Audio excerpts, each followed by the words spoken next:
But like So closer. like, So like we're trying to learn about credit today, right? What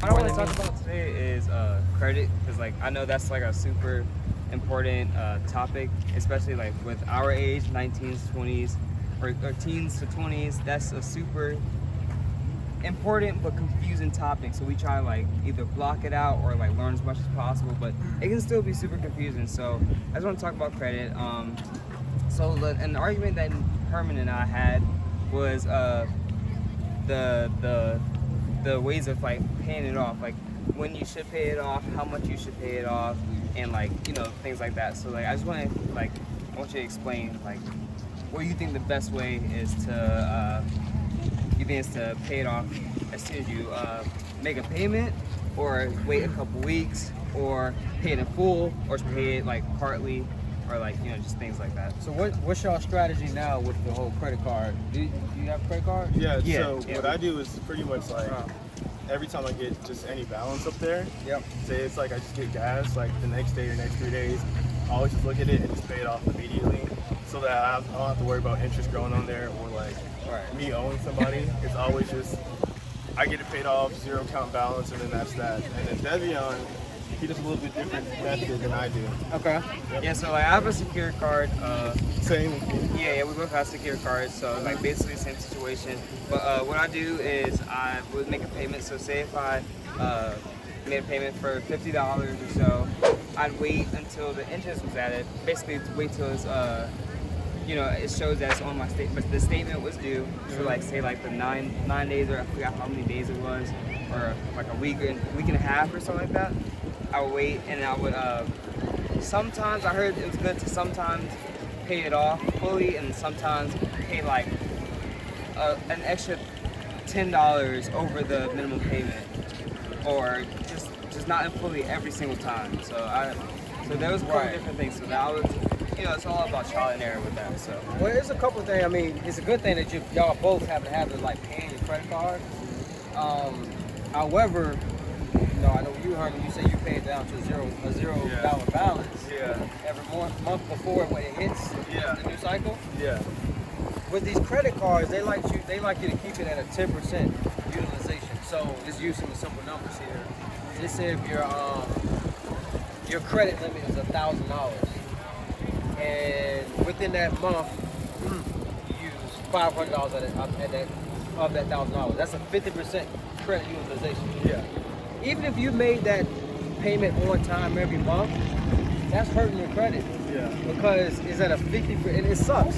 Yeah. Because you're making payments over time, but being that it's at a 50% credit utilization, it doesn't hurt. It doesn't help your credit. Yeah. So you want to have it at a 10% credit utilization. You want to have something on your credit as far as a balance. So 10% is the name of the game. So going back to a $1,000 credit limit, what's 10% of that? $10,000, like $100. $100. Yep. So if you use $500 throughout that month, you pay off $400. Yeah. So you can keep $100 purposely on that card. Yeah. And that shows up on your credit report. So when somebody pulls your credit report, they say you're going to get a home, a property, right? They're going to see like, oh wow, like his credit utilization is at 10%. And they also added to the income ratio. That just looks great. Yeah. And on top of that, you're building trust with these credit card companies as well. Right. You know what I'm saying? You're building trust with them, and they're gonna see that you putting a lot of activity throughout the month on your credit card, and you paying it off to that 10% utilization. Yeah. They're gonna increase your limit without even asking. So you go from $1,000 to $2,500 like that within a matter of a couple months. Yeah. Now your credit, now you can use a little bit more. Instead of that 1,000, it's like what, 1,500 maybe. Yeah, well, 10% of 2,500 is 250. So now you keep 250 on the card. Yeah. And just play that game. So When I was taught 19, 20 years old, I'm thinking like, long as if my credit card limit is $1,000 and I got it up to $800, if I just make that minimum balance of this $30 a month, I'm good. Yeah. But that is totally, don't do that. I heard that was like a really bad thing. It's a really bad thing to do. And it hurts your credit. It hurts your credit score, and it hurts you from getting approved from other things like you want to go to your car, going back to the property, if you trying to get a loan to get approved for a property.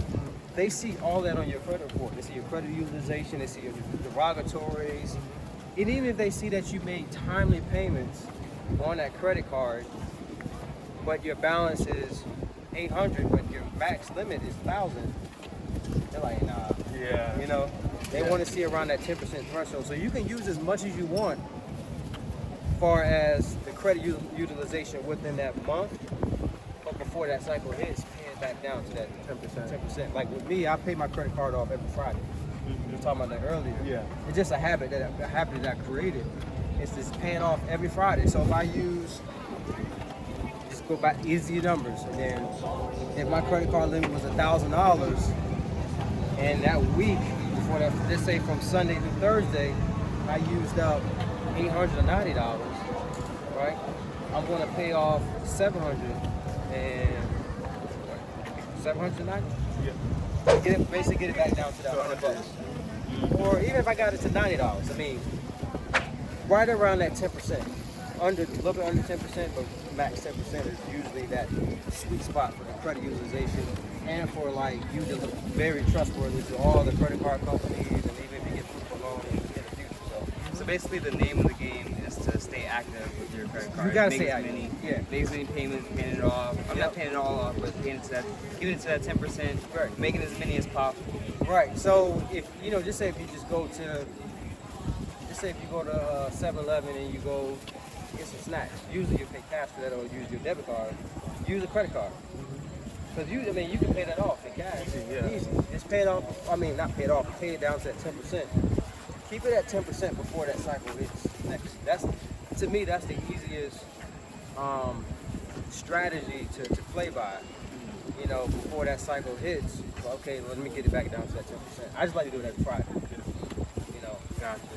So what about like with you and like other credit cards as well? Like, what's your point of, what's your thought about trying to get other credit cards to kind of help increase like your credit limit, so that instead of it just showing that you're only making like, say like you made 6 payments out of the month for the whole year, and that's only 6. But if you had another credit card, like you make 12 because you have 2 of those, and that increases like how many times you paid, so it establishes a little bit more credit. So what's your like thoughts on that, like getting other credit cards as well? Yeah, so you just gotta build trust. Yeah. You can start with one, build that trust.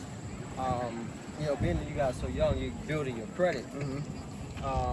But it's easy to build your credit young because you don't have that baggage that a 35 or 40-year-old may have when they're trying to rebuild their credit because they got derogatories, they got bankruptcy, they got foreclosure, trying to get off their credit report. You know what I'm saying? You don't have none of that. So your credit bill is going to be way easier. You just play the credit card game. But be smart. Be smart about it, yeah. Don't like go buy a car off a credit card Of course and not. then making a minimum payment and think you're good to go. Like that's not really the good play. Getting a second credit card is just based off the trust of what you built off your first credit card. You know what I mean? So if you, again, paying that 10% factor, use as much activity as possible on that credit card, but just paying it down that 10% before it recycles the next month. And I mean, before you know it, you're gonna get all these credit card offers. Yeah. That's how you know you're doing something good. When a bunch of people knocking on your door asking for, hey. But you want to have a plan though, like a play. Like eventually, like you want to get these credit cards, even with business credit. It's like, how can I use these credit cards into my business where I can make money off of OPM, other people's money? Because really, it's nothing but other people's money. Yeah. How can I make money off that and pay them off before the cycle hit? Yeah. So, for example, like I run Facebook ads. That's one way that I use my credit card is running Facebook ads, right? And I'll pay that credit like I do it every Friday, but I'm making profit every every lead that usually comes into my funnel, not every lead, but a lead usually turns into dollars. So they'll come into my funnel, get a free book, and they'll buy like a $47 or $97 product, but I paid like $2 or $3 for that lead. Yeah. So for that lead, my credit card got charged $2 or $3. Yeah. But they paid $47 or $97 for that product. I already made my profit times some, but I'm using the credit card, aka OPM, other people's money, to obtain that lead. Yeah. So that's one way to leverage a credit card. And he'll pay the other debt. Just Yeah. Profit. A lot of people use their credit cards for Amazon. You know what I mean? Like with the drop shipping. Yeah. You know, and you get the rewards, you get the points, you see a whole bunch of activity on it, and you're paying it off before that cycle hits. That's the way you're doing it. Yeah. Yeah. Because for me, like, I have my own, like, PayPal card, which is, like, pretty much the balance of what I've made after I pretty much buy everything. Like, I buy everything with that card, and then I also just, like, whatever I need to buy again, like, say, like, shipping labels or printers, ink, or anything like that, I always use it on that card just because it's, like, my business card. So do you think it's smart for me to use that, or, like, it's separate? Is a PayPal credit card? It's just a debit card. Pretty much. Oh, Just debit like, card? Okay. Yeah. I mean, it's not a credit card, so it's really not hurt your credit. Yeah. You can use it, but I mean, if we're talking about credit card, that's something that's going to really show on your credit report, Yeah. good or bad. Then you can get a PayPal. I think they have PayPal credit. Yeah, PayPal credit card. Yeah. Oh, they yeah, do. yeah. Yeah, you got PayPal credit because Yeah. we offer that to my clients. Oh, PayPal yeah. credit, 0% interest. I remember you talking about that. So Yeah. Another thing that boosts your credit.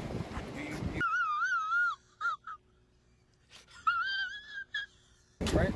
Are you paying rent somewhere? no. Okay. Well, when you do, if you don't buy a home first, or if you decide to rent first, that could show up on your credit too. Yeah. So you go to rentreporters.com, and every month you pay your rent on time, rent reporters will call the landlord, text them or whatever, and ask them to pay your rent, and that will show up on your credit, on the credit bureaus that you paid your rent. And it's kind of acting as a mortgage now, Yeah. and that boosts your credit like crazy. Way better. Yeah.